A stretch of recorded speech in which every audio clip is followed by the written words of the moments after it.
ત્યારે આ જખોબંદર રોડ ઉપર પાર્કિંગ કરી બેઠા છે. શું રોડ પાર્કિંગનો છે? તંત્રની આંખો બંધ પડ્યું છે. તંત્ર એનામાં તો પગલા ભરતા નથી. આપ જોઈ શકો છો આ રોડનો ટ્રાફિક જામ.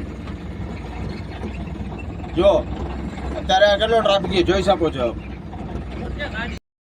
અત્યારે ગાડીઓને જો આપણે ચેક કરવા જઈએ તો અમુક ગાડીઓ પાસે લાયસન્સ નથી, અમુકના કાગળિયા નથી. જો એક્સિડન્ટ થાય તો પછી એનો જવાબદાર કોણ રહેશે? તંત્ર એના પગલાં ભરતા નથી. જોઈ શકો છો આપ બધું આ ટ્રાફિક જામ.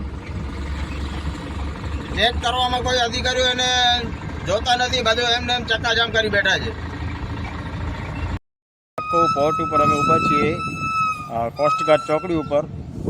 આપ જોઈ શકો છો અત્યારે આર્ચન કંપની લગભગ ઓછામાં ઓછો 3 થી 4 કિલોમીટર ઉપર લેન રાખી બેઠા છે. તો કોઈ એનો અધિકારીઓ કોઈ પગલાં ભરતા નથી. ટોટલ ગાડીઓ ઓવરલોડમાં ચાલે છે.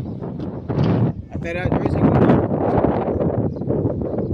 5 થી 6 કિલોમીટર અંદર આ ટોટલ છે. એની પાર્કિંગ હોવા છતાં પણ રોડ ઉપર ટ્રાફિક જામ કરી બેઠા છે. અને અગાઉ એક્સિડન્ટ પણ થયેલ છે. એમાં 1-2 માણસોનો મરણ પણ થયા છે.